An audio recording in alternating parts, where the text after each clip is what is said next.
नमस्कार, मैं हूं आपके साथ हर्षिता तोमर। आइए रुख करते हैं आज की तमाम खबरों की ओर। दिल्ली में शनिवार की सुबह इस सीजन की सबसे ठंडी सुबह के रूप में दर्ज की गई है। आज राजधानी का न्यूनतम तापमान 6 डिग्री दर्ज किया गया है, जो इस सीजन का सबसे कम तापमान है। दिल्ली समेत पूरे उत्तर भारत में इन दिनों सर्दी का कहर जारी है। एक और जहां पहाड़ी क्षेत्रों में बर्फबारी व बारिश जारी है, वहीं मैदानी क्षेत्रों में भी कोहरे और शीतलहर शुरू हो गई है।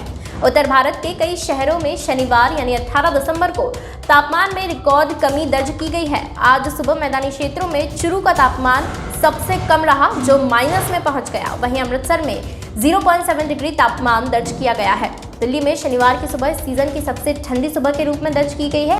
आज राजधानी का न्यूनतम तापमान 6 डिग्री दर्ज किया गया है, जो इस सीजन का सबसे कम तापमान है। इससे पहले बीते रविवार को न्यूनतम तापमान 6.4 डिग्री सेल्सियस दर्ज किया गया था।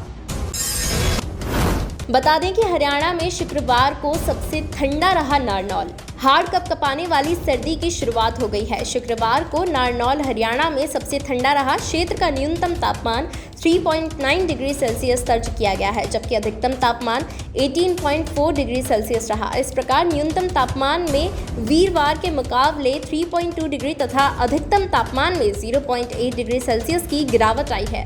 मौसम विभाग के अनुसार 3-4 दिनों में तापमान में और गिरावट आने की संभावना है। शुक्रवार को मैदानी राज्यों में सबसे ठंडा रहा फतेहपुर सीकरी राजकीय महाविद्यालय नारनौल के पर्यावरण क्लब के नोडल अधिकारी डॉक्टर चंद्रमोहन ने बताया कि पहाड़ी इलाकों पर बने वेस्टर्न डिस्टर्बेंस के आगे निकलने से मैदानी इलाकों में कई जगह न्यूनतम तापमान में काफ़ी गिरावट आई है। शुक्रवार को उत्तरी मैदानी राज्यों में राजस्थान में सबसे कम न्यूनतम तापमान फतेहपुर सीकरी का 1.6 डिग्री सेल्सियस, चुरू का 0 डिग्री सेल्सियस तथा पिलानी व झुंझुनू का न्यूनतम तापमान 1.1 डिग्री सेल्सियस रहा। पश्चिमी उत्तर प्रदेश में रहने वाले तैयार हो जाएं, जल्द ही शीतलहर चलने का आसार मौसम विभाग ने जताया है। हल्का कोहरा भी राज्य के कुछ इलाकों में सुबह के समय बने रहने के आसार हैं।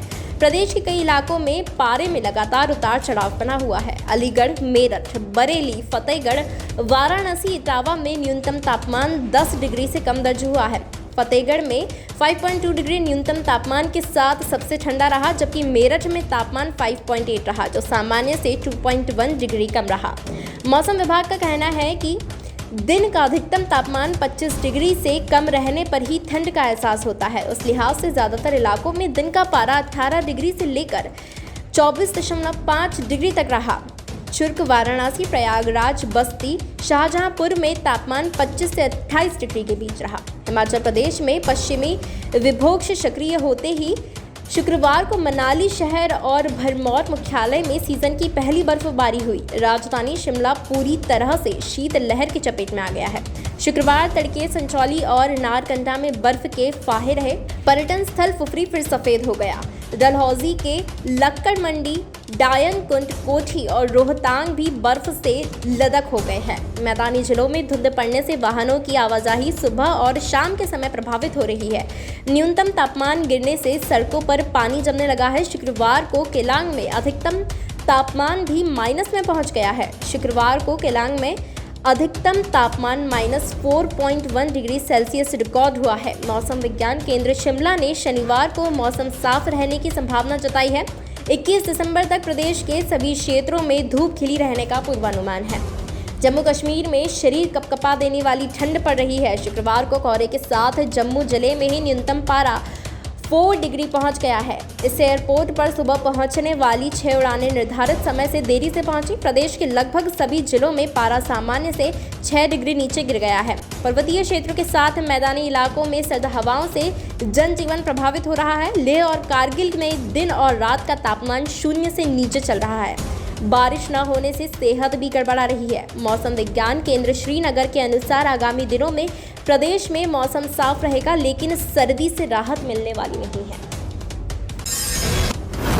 अगर आप YouTube पर हमारी खबरें देख रहे हैं तो खबरों को लाइक करना, शेयर करना व हमारे चैनल को सब्सक्राइब करना ना भूलें। अगर किसी के साथ कोई भी घटना घट रही है जिससे आप परेशान हैं या पीड़ित हैं, तो आप तुरंत हमारे WhatsApp नंबर पर जानकारी दे सकते हैं, जिससे कि आपकी समस्या का समाधान किया जा सके। धन्यवाद।